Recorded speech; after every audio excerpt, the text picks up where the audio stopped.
আলাইহিসসালাম আইয়ুহাল মুসলিমুন ফাইন্নী উসি ওয়া নাফসি আওয়ালাম বিতাকওয়াল্লাহ ফাত্তাকুল্লাহ ইত্তাকুল্লাহ ফি আনফুসিকুম ওয়া আওলাদিকুম ওয়া আজওয়াজিকুম ওয়াত্তাকুল্লাহ ফি আকওয়ালিকুম ওয়া আমালিকুম ওয়া শুমুরিকুম। সম্মানিত মসজিদের মুসলিম কিরাম, আল্লাহ রাব্বুল আলামিনের দরবারে আমরা শুকরগুজার হচ্ছি আজকের পবিত্র জুমার সালাত আদায়ের জন্য মসজিদে হাজির হওয়ার তৌফিক দিয়েছেন আলহামদুলিল্লাহ। সালাত এবং তাসলিম প্রেরণ করছি মুহাম্মদুর রাসূলুল্লাহ সাল্লাল্লাহু আলাইহি ওয়াসাল্লামের উপর। আল্লাহুম্মা সাল্লি ওয়া সাল্লিম ওয়া বারিক আলা নাবিয়্যিকা মুহাম্মদ, আল্লাহুম্মা সাল্লি আলাইহি আল্লাহুম্মা বারিক আলাইহি। আজকের খুতবার সংক্ষিপ্ত আলোচনার বিষয় মুলকে শাম, বিলাদে শাম তথা সিরিয়া প্রসঙ্গ। সিরিয়া নিয়ে আমাদের জানার আগ্রহের শেষ নাই। দীর্ঘদিন থেকে রক্তাক্ত সিরিয়া, অথচ মুসলমানদের হৃৎপিণ্ড হচ্ছে সিরিয়া। সিরিয়া কেন্দ্রিক আল কোরআনে এবং রাসূল সাল্লামের অসংখ্য হাদিস রয়েছে সিরিয়া তথা মুলকে শামের ফজিলত সম্পর্কে। সিরিয়া বলতে আজকের যে সিরিয়া, এটা বৃহত্তর মুলকে শাম।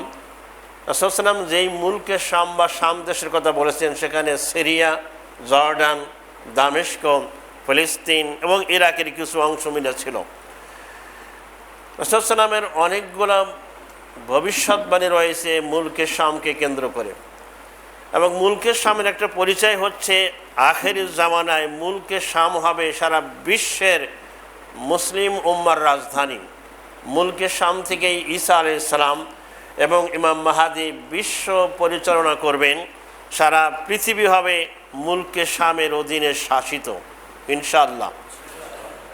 মুলকে শাম সম্পর্কে আল্লাহ রাব্বুল আলামিন কোরআনে কারিমে সূরা ইসরা, যেটার আরেক নাম সূরা বানী ইসরাঈল, এর শুরুতে ১ নম্বর আয়াতে আল্লাহ তাআলা বলছেন, সুবহানাল্লাযী আসরা বিআবদিহি লাইলাম মিনাল মাসজিদিল হারাম ইলাল মাসজিদিল আকসা।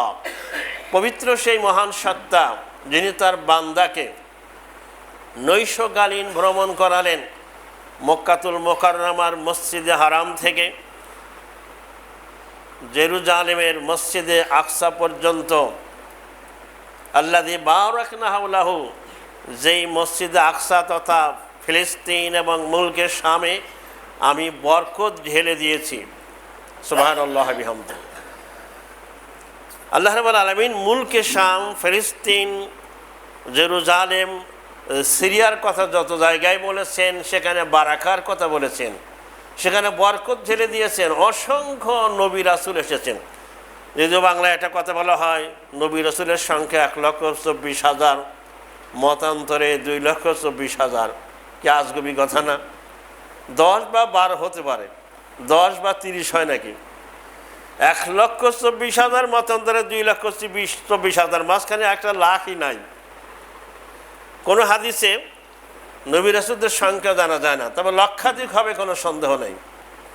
এই অধিকাংশ লক্ষাধিক নবী রাসূল এসেছিলেন এই মুলকে শামকে কেন্দ্র করে। ফিলিস্তিন, জর্ডান, আজকে সিরিয়া, জেরুজালেম, এখানে নবী রাসূলদের আগমন ঘটেছিল।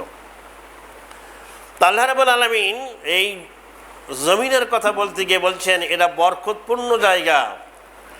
সূরা আম্বিয়ার ৭১ নম্বর আয়াত, যারা তাফসীর পড়েন বাসায় পড়লে একটু ভালো সহজ হবে, কারণ খুতবার সংক্ষিপ্ত পরিসরে বিস্তারিত আলোচনা করার সুযোগ নেই। সূরা আম্বিয়ার ৭১ নম্বর আয়াত আল্লাহ রাব্বুল আলামিন বলছেন, ওয়ানাজ্জাইনাহু ওয়া লূতান, আমি ইব্রাহিম আলাইহিস সালামকে নাজাত দিলাম, মুক্তি দিলাম, এবং তার সাথে লূতকেও মুক্তি দিলাম। ইলাল আরদি, এমন একটা জমিনে, এমন একটা ভূখণ্ডে, বারাকনা ফিহা লিল আলামিন, যেই ভূখণ্ডে, যেই জমিনে, যেই দেশে সারা পৃথিবীর মানুষের জন্য আমি বরকত রেখে দিয়েছি। সুবহানাল্লাহ। সিরিয়ার বরকত শুধু সিরিয়াবাসীর জন্য নয়, মুলকে শামের এই বারাকা শুধু মুলকে শামবাসীর জন্য নয়, সমগ্র বিশ্ববাসীর জন্য আল্লাহর রহমত আর বরকতে ঢেলে দিয়েছেন এখানে। সুবহানাল্লাহ। সেই সিরিয়া ১ দশকের বেশি সময়, এবং তার আগে আসাদ আল হাফিজ নাকি তার বাবা ছিল, এই প্রায় অর্ধ শতাব্দী যাবৎ রক্তাক্ত সিরিয়া।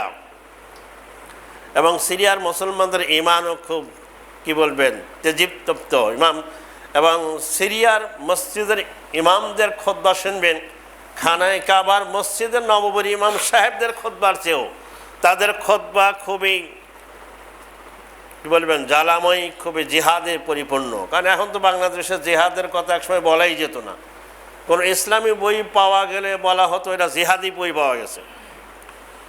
আমাকে আমার বাসায় এক পুলিশ কর্মকর্তা আসছেন একদিন, বলছেন এই বইগুলো সরান না কেন, এগুলো তো জিহাদি বই। বললাম এগুলো যে জিহাদি বই হয় তাহলে কোরআনে কারীম সবচেয়ে বড় জিহাদি বই।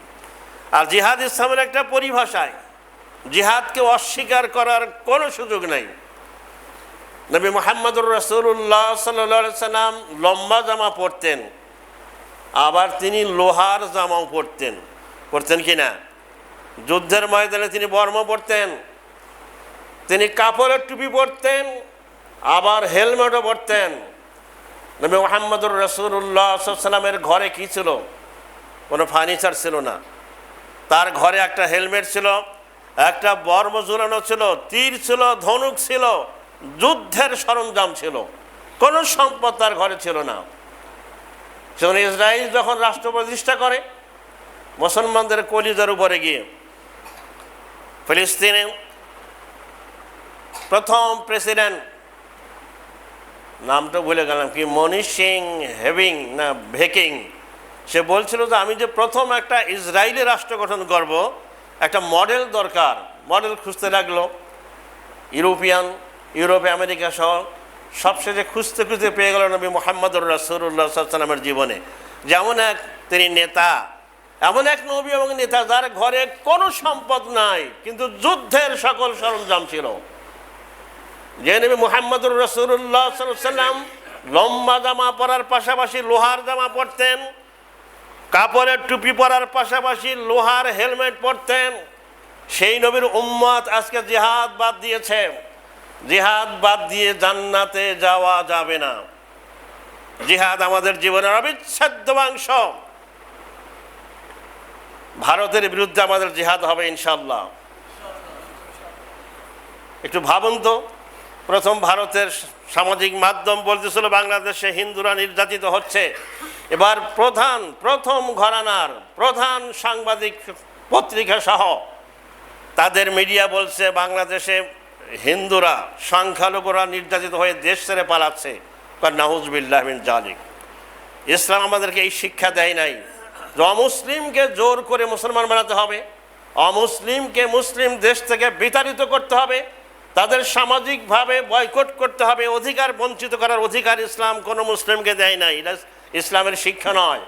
সহস্র বছরের সাম্প্রদায়িক সম্প্রীতির এক উজ্জ্বল নিদর্শন বাংলাদেশ। মুসলিম, হিন্দু, বৌদ্ধ, খ্রিস্টান উপজাতি মিলে 18 থেকে 20 কোটি মানুষ বাস করে এই ভূখণ্ডে। এখানে যে সাম্প্রদায়িক সম্প্রীতি আছে বিশ্বের কোথাও নাই, আলহামদুলিল্লাহ। একটু ভাবুন একবার চোখ বুঝে, আজকে বাংলাদেশের আদালত চত্বরে একজন সরকারি আইনজীবী সাইফুল ইসলাম আলিফ ভাইকে যেভাবে নির্মমভাবে পৈশাচিক কায়দায় জবাই করে শহীদ করা হলো, ভারতের কোনো সরকারের পক্ষ থেকে কোনো নিন্দা করা হয়নি, বরং কি বলা হলো, সে ইসকনের আইনজীবী ছিল বলে তাকে মুসলমানরা হত্যা করেছে। নাউজুবিল্লাহ মিন যালিক। যদি এই ঘটনা ভারতে হতো, ভারতের হাইকোর্টের প্রাঙ্গণে কোনো মুসলমান যদি ভারতের কোনো অমুসলিম আইনজীবীকে হত্যা করত, তাহলে ভারতের মুসলমানরা প্রথমে নিন্দা জানাতো, বাংলাদেশ সরকারও নিন্দা জানাতো। ভারত এতটুকু সৌজন্যতা হারিয়ে ফেলেছে। তো বাংলাদেশের মুসলমানরা প্রতিবাদ করেছে, সারা দেশে ব্যাপক বিক্ষোভ হয়েছে।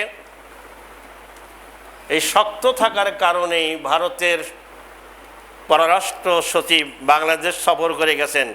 বাংলাদেশ তাকে কঠিন কড়া বার্তা দিয়েছে, আমরা বলি আলহামদুলিল্লাহ। সম্মানিত মসজিদের মুসলমান কেরাম, সেজন্য মুসলমানদের পরিচয় আল্লাহ রাব্বুল আলামিন বলেছেন মুহাম্মাদুর রাসূলুল্লাহ ওয়াল্লাযীনা মাআহু আশিদ্দাউ আলাল কুফার।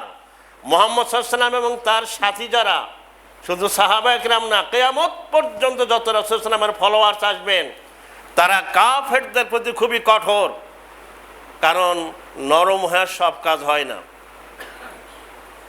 বলছিলাম সিরিয়ার কথা, আল্লাহ রাব্বুল আলামিন এই সিরিয়ার কথা, শামের কথা বলছেন। তাই ওয়ানাজ্জাইনাহু ওয়া লূতান ইলাল আরদিল্লাতি বারাকনা ফিহা লিল আলামিন, আমি ইব্রাহিম আলাইহিস সালাম আর লূতকে নাজাত দিলাম তার জনপদ থেকে এমন একটা জমিনের দিকে যেখানে গোটা বিশ্ববাসীর জন্য আমি বারাকা রেখে দিয়েছি। আলহামদুলিল্লাহ, আল্লাহ বরকত ঢেলে দিয়েছেন।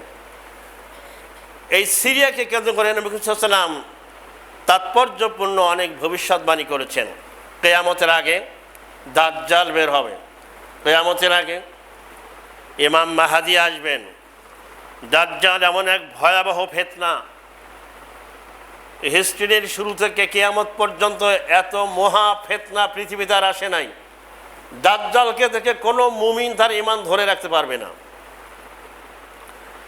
সেজন্য নবী মুহাম্মদুর রাসূলুল্লাহ সাল্লাল্লাহু আলাইহি সাল্লাম প্রত্যেক নামাজের পরে সালাম ফেরাবার আগে তিনি একটা দোয়া পড়তেন, আল্লাহুম্মা ইন্নী আউযু বিকা মিন আযাবি জাহান্নাম ওয়া আউযু বিকা মিন আযাবিল কবরে ওয়া আউযু বিকা মিন ফিতনাতিল মাসিহিদ দাজ্জাল ওয়া আউযু বিকা মিন ফিতনাতিল মাহইয়া ওয়াল মামাত ওয়া আউযু বিকা মিনাল মাসামি ওয়াল মাগরাম।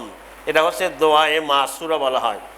আমরা শুধু মনে করি দোয়া মাসুরা হচ্ছে আল্লাহুম্মা ইন্নী যালামতু নাফসি যুলমান কাসীরান ওয়া লা ইয়াগফিরুয যুনুবা ইল্লা আনতা ফাগফিরলি মাগফিরাতাম মিন ইনদিকা ওয়ারহামনি ইন্নাকা আনতাল গফুরুর রহিম। এটাও দোয়া মাসুরা। মাসুরা বলতে কোরআন এবং হাদিসে বর্ণিত যত দোয়া আছে রাসূল সাল্লাল্লাহু আলাইহি ওয়াসাল্লাম এই দোয়াগুলো পড়তেন। তো ফরজ নামাজ তো বেশি লম্বা করা যায় না, তাই কমপক্ষে দুইটা দোয়া মাসুরা পড়তেন। মানে হে আল্লাহ, আমি তোমার কাছে পানাহ চাই, আল্লাহুম্মা ইন্না আউযু বিকা মিন আযাবি জাহান্নাম, জাহান্নামের আযাব থেকে, বলুন আমিন। ওয়া আউযু বিকা মিন আযাবিল কবরে, কবরের আযাব থেকে তোমার কাছে পানাহ চাই, আশ্রয় চাই, আমিন। ওয়া আউযু বিকা মিন ফিতনাতিল মাসিহিদ দাজ্জাল, কানা দাজ্জালের ফিতনা থেকে, কানা দাজ্জাল, দাজ্জালের ভয়ঙ্কর ফিতনা থেকে তোমার কাছে আশ্রয় চাই। আমরা বলি আমিন। এই দাজ্জালের আবির্ভাব হবে, তার আগে ইমাম মাহাদি আসবেন। ইমাম মাহাদিকে হত্যা করার জন্য সিরিয়া থেকে হাদিসের ভাষায় ৭০,০০০ রওনা দেবে ইমাম মাহাদিকে ধরার জন্য, মারার জন্য। তারা যখন মক্কা এবং মাদিনার মাঝখানে বাইদা নামক জায়গায় পৌঁছবেন, এই পৃথিবীর মাটি তাদেরকে গিলে ফেলবে, বলুন সুবহানাল্লাহ। মাটি তাদেরকে গ্রাস করে ফেলবে, মাটির নিচে তলিয়ে যাবে। তার মানে কি বুঝলেন? এই মাটি কিন্তু মৌলবাদী, বলুন আলহামদুলিল্লাহ। মাটি আল্লাহর বান্দা, মাটি মৌলবাদী। তা না হলে ইসলামের এই দুশ্মনদের চিনল কেমনে? সাগর কি? সাগরও মৌলবাদী। সেই জন্য তো মুসা আলাইহিস সালামকে চিনেছিলেন, তাকে নাজাত দিয়ে দিলেন, ফেরাউনকে নাকানি চুবনি খেয়ে সাগরে মেরে ফেলল। আল্লাহু আকবার। আগুন কি? আগুনও মৌলবাদী। ইব্রাহিম আলাইহিস সালামকে যখন আগুনে ফেলে দেওয়া হলো, গুলে গুলজার ফুলের বাগানো হয়ে গেল। সুবহানাল্লাহ। সুতরাং সব কিছু আল্লাহর বাহিনী। ইমাম মাহাদিকে মারার জন্য ৭০,০০০ লোক রওনা দেবে সিরিয়া থেকে। বাইদা নামক জায়গায় গিয়ে তারা মাটির তলায় তলিয়ে যাবে।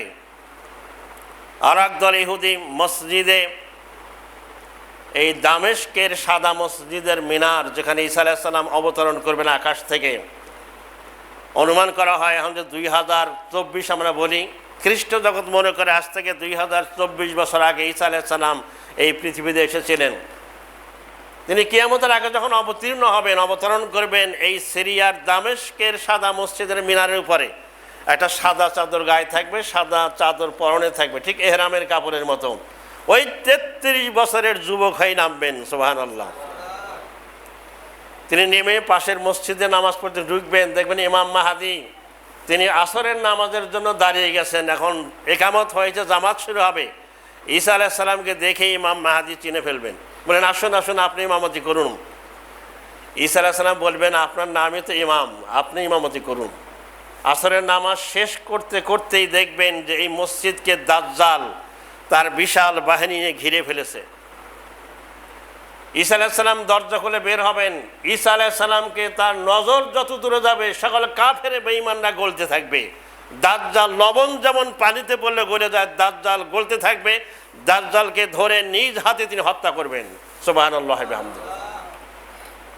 সারা পৃথিবীতে এই কোরআনের ভিত্তিতে বিশ্বকে শাসন করবেন।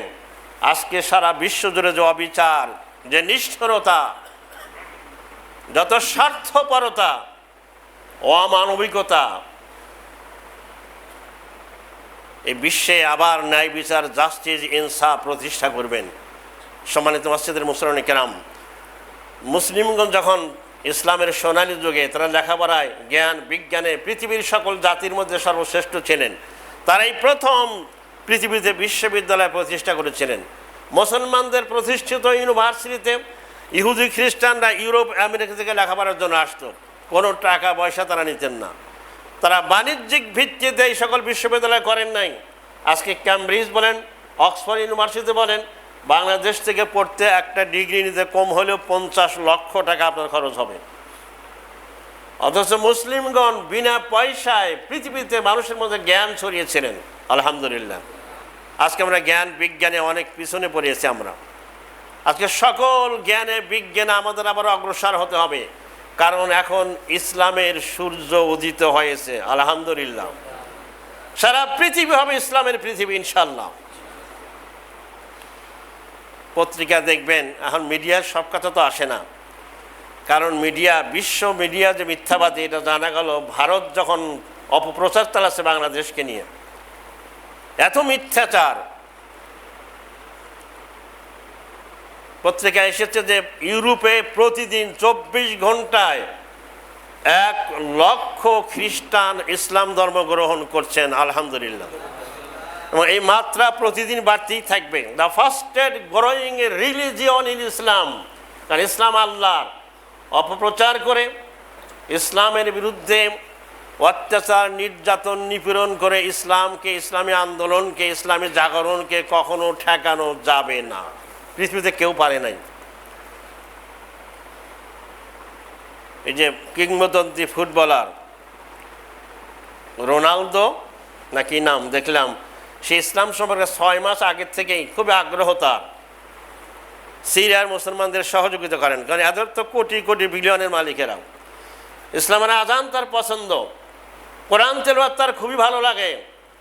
পত্রিকায় দেখলাম তিনি সিদ্ধান্ত গ্রহণ করেছেন ইসলাম গ্রহণ করবেন ইনশাল্লাহ। এরকম 2-1টা সেলিব্রিটি যদি ইসলাম গ্রহণ করে, কারণ ডক্টর মরিস বুখারী যখন ইসলাম গ্রহণ করলেন পুরা ইউরোপ কেঁপে উঠল। বক্সিং চ্যাম্পিয়ন মোহাম্মদ আলী কেলে যখন ইসলাম গ্রহণ করলেন পুরো আমেরিকা কেঁপে উঠল। শাম এবং সিরিয়ার সম্পর্কে সচেতনতাই বলছেন কিয়ামতের আগে এই শাম এবং সিরিয়ার অনেকগুলো ঘটনা ঘটবে। কিয়ামতের আগ মুহূর্তে আগুন আসবে, আগুন সারা পৃথিবীর মানুষকে তাড়িয়ে নিয়ে যাবে। যারা যেতে চাবে না তারা আগুনে পুরো মরবে। সবাই দৌড়াবে একদিকে, এক জায়গায় হবে শাম এবং সিরিয়াতে গিয়ে। আরব দেশেরও অনেক মুসলিম ব্যবসায়ী তারা সিরিয়াতে বাণিজ্যিক কারণে তারা সিরিয়ায় বাড়িঘর করছে, সিরিয়ার জায়গা জমি কিনছে, সেখানে বাণিজ্যিক রাজধানী গড়ে তোলার চেষ্টা করছে। তো আজকের এই শাম এবং সিরিয়ায় যে রক্তাক্ত হচ্ছে, স্বৈরাচারের পতনের পর সিরিয়ার সাথে বাংলাদেশের একটা সম্পর্ক আছে, একটা মিল আছে। একই কায়দায় জালেম এবং স্বৈরাচারের পতন হয়েছে, পালিয়ে গেছে দেশ ছেড়ে। এরপরে ইসরায়েল যা করলো, 24 ঘন্টায় যেভাবে সেখানে তারা ক্ষেপণাস্ত্র হামলা করেছে, নিরীহ মানুষকে হত্যা করেছে, তাদের স্থাপনাগুলোকে ধ্বংস করেছে। সারা বিশ্ব বিবেক নির্বিকার। সম্মানিত মসজিদের মুসলিম কিরাম, বাংলাদেশ নিয়ে একটা কথা মনে রাখবেন, বাংলাদেশের উপরে আল্লাহ তাআলার রহমতের নজর আছে। বলুন আলহামদুলিল্লাহ।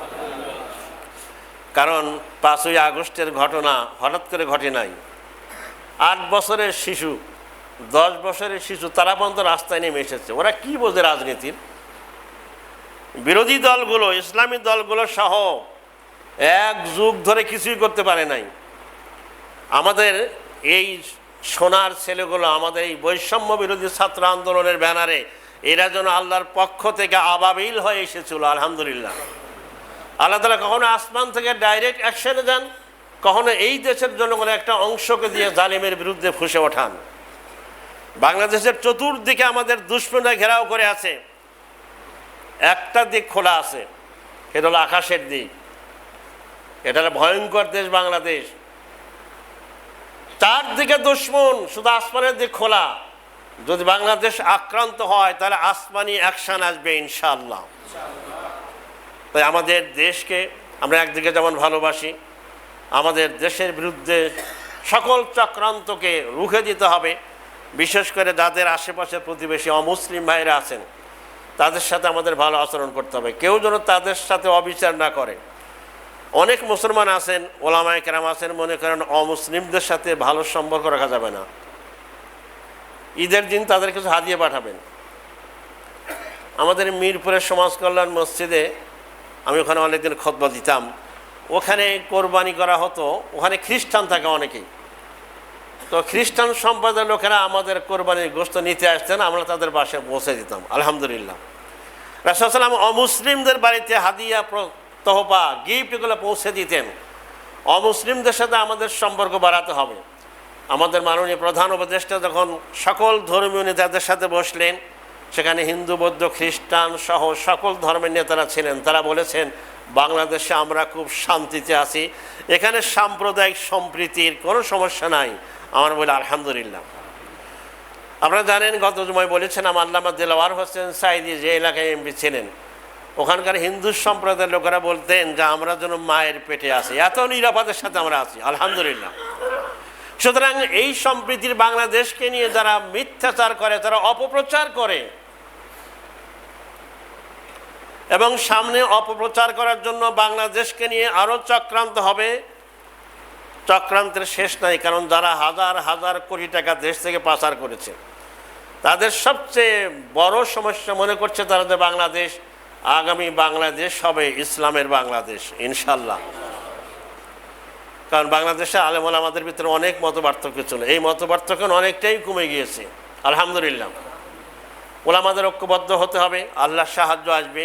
আমাদের দেশকে আমরা ভালোবাসি, আল্লাহ না করে এই দেশের স্বাধীনতা, সার্বভৌমত্ব যদি কখনো ক্ষুণ্ণ হয়ে যায় আমাদের অবহেলার কারণে, তাহলে স্বাধীনতার যে মর্যাদা আমরা তখন বুঝতে পারবো। আজকে সিরিয়ার মুসলমানরা বুঝতে পারছে, সিরিয়ার মুসলমানরা তারা মাটিতে, এই জমিনে তারা রাত্রে ঘুমায়, তাদের আকাশ হচ্ছে ছাদ, মাটি হচ্ছে তাদের বিছানা, 3 দিন পর খাবার পায়।